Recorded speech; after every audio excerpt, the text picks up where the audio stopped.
Right guys, more Ping Tech Talks. This time we're talking shaft, and an interesting one we measured facts around the shaft. You'll find it very interesting to hear them say things like they don't see much correlation between speed and flex, which are some points I've been making for quite a while. They also talk about how different people pull on the shaft, which could make them require very much a different feeling shaft to get the best results. You're going to like this one if you're into your shafts. It's a good video. I love this. Some really good information.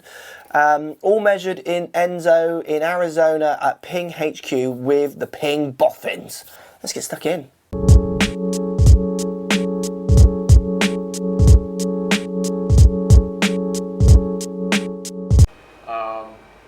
And so, if you go kind of back up a little bit, you get a lot of the kind of shaft contributions to things. So you could look at how the shaft itself is contributing to the loft of the head, the lie of the head, and so the shaft is 7.3 degrees toe down. 7.3 degrees bowing down. Bowing down. So this is shaft itself. Yeah, it's going that way. 7.3 degrees. And so if you look so at 7.3 degrees from where's zero? I'm confused there. So zero is where? Zero is unbent. Okay. Right? Oh, so you draw a straight line through these three markers. Yeah. Right? And then where is it really? It's 7. So that's not to the ground. That's not to the ground. Zero, which is straight. Yeah. So okay. To the ground, we can see. Toe up. So you're actually delivering actually 7 degrees toe up. I'm 7 to 9 so even toe though up, it's, generally. if it was unbent, you're talking 14 degrees. Yeah. Of toe up. Yeah. But you're getting 7 degrees back. Yeah. And this is what is in here. So that's a TFC Stiff. 419 stiff. Yeah. And that's at 45 3/4. And so obviously you start going a little bit shorter, you're gonna actually, I don't know what length driver you typically play. Very 45 inches. Yeah. Okay, so 45 inches is actually gonna droop more. Well, it's not gonna droop more, but it's actually gonna flatten out that delivered lie angle a little bit. Yeah. So you won't be delivering as toe up. Yeah. And so, so we get all that kind of information there. Now, if we pull up a graph, so if you want to pull up a graph pane. Do you have the lofting number was? I can explain that, but the shaft contribution. Shaft twist 1.1. That's because I called it out the toe. No, that's the twist of the shaft delivered. So the head itself, relative to unbent, was actually. This is the torque measurement that we're talking about. It was actually torqued a little bit closed. So 1.3 degrees open. Face alignment. Shaft twist was open. Yeah. Okay, yeah. So the twist was open, but then you actually have lofting and the twist that kind of affect the face alignment. Yeah. Right? So even if there's no twist, you still might shut the face because this is bent forward, right? Mm-hmm. And you're bending it forward in this axis. So that kind of adds loft, but it also shuts the face a little bit. Yeah. I think a lot of regular golfers don't realize the club is always bent. The shaft is always bent forward. Yeah, quite a long way. It's 5 degrees. Yeah. So that's that lofting seems kind of number that Paul's talking about. So it's bent forward about 5 degrees. Is the CG of the club not always trying to catch up with this end? Yeah, to an extent. So if the further you put that back, you put a big bending force on it, the thing whips back. Yeah. Yeah. I mean, a lot of it. Eventually, there was a PGA, a UK PGA study I saw years ago about shaft flex, and they were saying that with their independent studies, basically the CG of the club, just no matter what they put in, just kept trying to catch up with the handle, basically. Well, that's an effect. Yeah. But it typically doesn't come into play unless if we put it on Ping Man and just swung it around like this the whole time, then eventually that club would kind of bend that way. Yeah. A lot of it's just the response of the shaft. It's loaded up here, and it's unloading past. Yeah. When you take a ruler and you go like this, you let it go. It's not just going to go back to center. It's going to go past it, right? It just so happens that the CG's kind of back there too, kind of aiding that as well. But a lot of it's just the unloading. The shaft always unloads. Yeah. So you think of a blade iron where the CG's not far behind. It still unloads and goes past. Yeah. It gets in front. Right. And then, like Eric said, you keep swinging it round and round, it would sort of just wave back and forth and eventually get to an equilibrium. But Okay. So that's kind of just general information. You could even kind of dive further into the data and kind of pull up. So if we wanted to look at, say, you can look at Enso displacements. You can look at, say, actually just go shaft deflection. That'll give you all three. So shaft deflection is what? So that's just how much the shaft is bent. So it's really looking at the difference between our cluster down here and our cluster up here. And so you have three different components of that.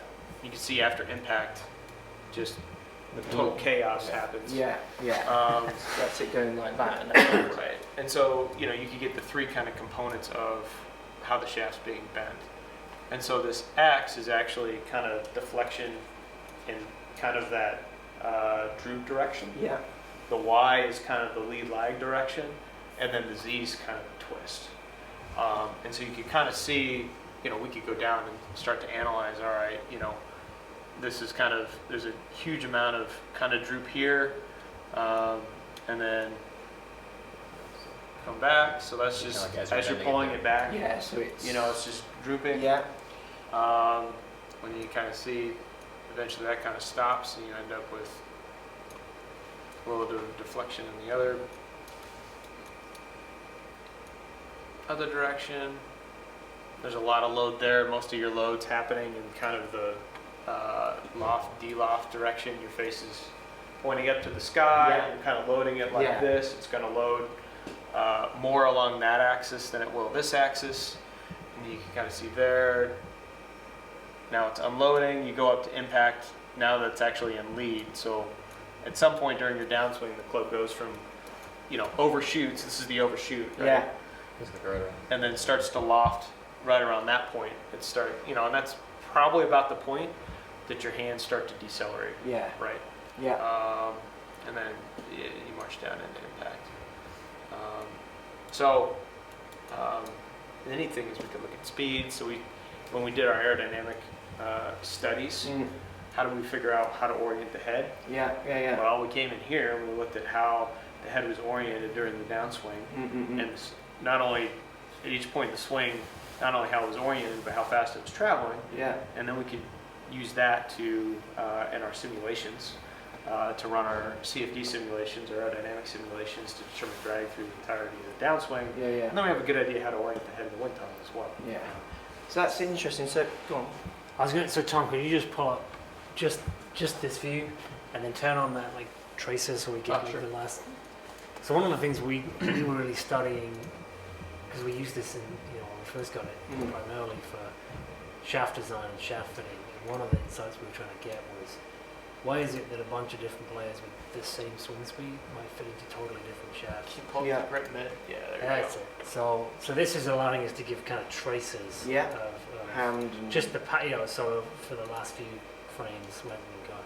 So what we're kind of looking at particularly is the input from your hands as you go through transition, and that was one of our big insights. So that direction that your hands are moving, so you can kind of see in your case the hands are coming and then going back, not quite on the same path, but it's back in the same sort of direction. Yeah. Some players, it's very much you see it get to the top of transition and then go straight down. It'll really yank it straight. Yeah, one of my that's favorite phrases one of my instructor friends calls defending the shaft.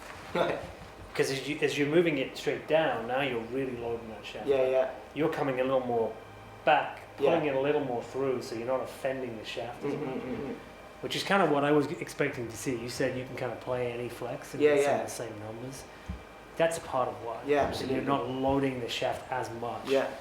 So even though you're swinging 100 miles an hour, 107, it's if you're pulling straight down, stress on the shaft. Other people might be getting exactly. So you're not expecting the shaft to load and unload as much as Yeah. someone who's offending it.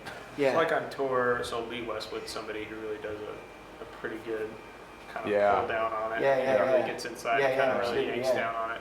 Michael Thompson's a guy on the other end who actually he pulls along the length of the shaft on the downswing quite a bit, kind of out.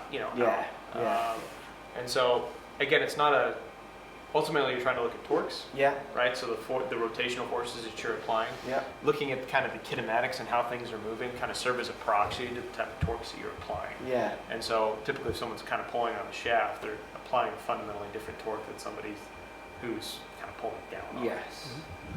torque or So again, it's going to lead back to what they're feeling, and so there's going to be a factual, there's going to be numbers that show that they're pulling on it in different ways, but then they're going to also interpret that in a different way, aren't they? Yeah. Which again is why I agree, is why I don't feel it. Yeah, you probably feel that less than a Unless lead I don't feel the Westwood, shaft right? at all, really. Yeah. I feel the head. I feel like I'm very good at feeling the centre Yeah. of gravity. So Yeah. I've hit clubs. Was it another day, and a guy was putting weight on different parts of the shaft, which was basically moving the centre of gravity of the club. As soon as I put it in my hands, I was like, well, I don't want to hit it in the area I normally want to hit it. I could just feel that I wanted to hit it in a different part. So I felt like I'm quite in tune with where the centre of gravity is, but not so much this way. Someone pulling on a shaft very differently is probably going to feel it more, aren't they? Which is why they might be more, I need this shaft rather than that shaft kind of thing. Yeah. Okay, that's interesting. And Westwood, he's interesting too because he's got, when we look at his grips, he grips the club like really hard. Does he? Like he has big Yeah, but he doesn't waggle, does he? wear That's spots. well, yeah. He does kind of a static waggle. But then he stops. Then he's boom. But if you look at his grips, even after a few weeks, he's got big indentations where his thumbs yeah, are. where he's just, And he's so strong, he's yeah. just going yeah, like that, yeah. you know. And his head goes down, his elbows come in. Yeah. But that can do some good things when we're looking at like radius of curvature. Yeah. It can do some positive, arguably some positive things Yeah. for his consistency. Um, But going back to the torque thing, this is kind of interesting. Is this maybe gives a reason why like a lot of it's hard to find that if you're just pulling shafts out, looking at the specs and seeing it, because I think generally you would see like if you have a torsionally softer design shaft, it would also might be softer flexurally. Yeah. And bending. Yeah. Which we've been able to make special shafts where everything's fixed Right. except for the torque. Okay. So we can kind of develop some finer resolution type of insights. Yeah. Because the shaft is always doing this, leading, but then the torquing is the amount of open. But Yeah. So have you got a driver which is like radically not fit? Like have you got a high lofted driver over there? we got mark it up. Just to over there. see what marked, or one that's really radically low. You don't get the one we have Yeah, the only, It's a 9.5. we've got a 4X shaft, but it's the same head. It just be full swap in the head. And I get it's heavier shafts for me. I totally feel uncomfortable with. Give us 1 second, we need to tell it we got Yeah. another club in there. So it'll be, so we could look at, so if you remember with the TFC 419, you get about 7 degrees of toe down. Yeah. That was due to the shaft, but you were also delivering it about 7 degrees toe up. Yeah. So just even kind of seeing how a change in shaft giving you something shorter, stouter, heavier, what does that do to, delivery? You can also look at,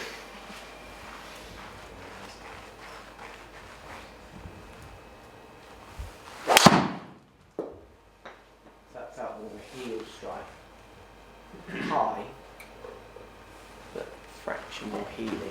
How many millimeters? Yeah.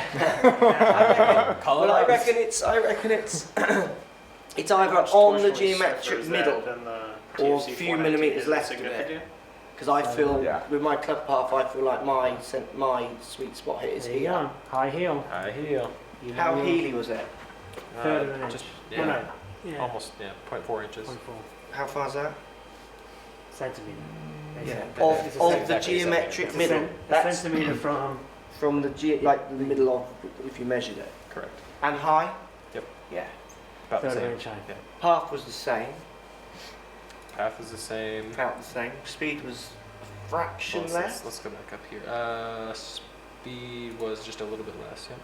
So the difference now, Speed your of speed impact at was impact less. was less. I mean that drive is Because you're on the going. other side. You're on That high. drive is going. That's gone like 236. Have you got yardage? 240. Not Yeah. bad. Yeah. You've seen a lot of golf shots, haven't you? I can call them without the machine. When I hit shots, I can call the spin and the distance on my shots often. Handle speed was, did I pull that handle faster then? So 16. 19 down to 16. It was 15, Where wasn't it? before it was 19 down to 15. So it's 19, so I didn't slow the handle down as much. Correct. Yeah, same Now you're max out. thinking about it. That's the- Yeah, well that's That's the the other thing dangerous as well. system, Yeah, yes. yeah, absolutely. And also obviously, those numbers will change as I hit more shots because I'm getting more wiry and more loose as well. I mean that's when you must be hard testing with humans, isn't it? We don't We show have- all this. We have like Just hit shots. TV is off, yeah. And yeah, actually, we're looking at, when the tour players go, Go it's down the to coach who's butterfly. looking at this. Yeah, yeah. And sometimes, it's the coach's decision whether they want to show the player yeah, some absolutely. of this. But I certainly In tour the wrong players. You'll hands, probably it find gets- most tour players don't. I mean, the ones I've worked with, they don't care. They don't care what club they've got, what numbers they've got. They just want to hit Shaft it. twist There's a was the same. spectrum. Because Yeah. you got like Daniel Summerhays, he's one of the most technical, Yeah. and that's Thinking. what makes him as good as he is, Yeah, right? yeah. That's how he makes his living. But you got the other side of the spectrum too. Yeah, I see a lot of that. Yeah, I would say most of them are They're more just like They that. just the same play. swing. Yeah. See like no difference. Max shaft. I think if someone's really into it, they want Was there much of a difference in my delivery? No, there won't be. I am weird. Honestly, I've tested loads and I can't. It's hard for me to get a difference out of shaft. It really is. It's a 0.7. The thing I feel with this, if How you to put me on the shaft. 16th, I'm just swinging so slow by like the Mike. time I get near the end of my round. Right. With this, I just 0.7. feel Yeah. it's Just like constantly Mike. punishing me. Yeah, things And this are- feels stiffer and it feels heavier. It feels like I won't go as far left, but I reckon if I played, I would. It just feels like it. It's interesting. the reflections are about the same. So you would expect that shaft to change to have more of an effect, wouldn't you? I imagine. Yeah, and it you managed to just do exactly the same thing with a completely different shaft, which is Yeah. impressive. This Like I said, I don't validates feel your the shaft. I don't experience, really feel it right? when I'm swinging. Yeah. I can feel that I'm very in tune with the head. So on launch monitors, I can hit nearly any number. So I can twist. If you're twisting the club around different axes, I can zero the face and add 4 degrees of loft. So lots of people you'd say add more loft. They just twist the face open to the path Face angle, that way. Where I'm Yeah. able to add more loft direction. and keep it. Like I'm able to 1.107. feel the head a lot, but not the shaft so much.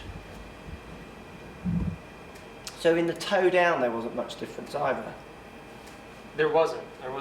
and that's quite extremes, isn't it? In shaft, have we got anything much lighter than this? Much more going into regulars and not mark it up. no. Yeah. Yeah, it's fine. The calibration of the club is so crucial Yeah, that yeah, it's yeah. so it's Yeah, it's fine. So the one thing, let's see. So it's a little bit more. The droop on the second one was It's actually actually a little more. more. Which is counterintuitive. That's not what you Half an inch expect. more droop. Come on, He's back warming than that. warm Yeah. up. One swing. Warm it up. Thanks for watching. Subscribe to my YouTube channel for loads more videos. Find me on Instagram at Crossfield Mark. Also on Twitter at 4golfonline. Find me on Facebook, Mark Crossfield. Thanks for watching. Post comments as always and see you soon.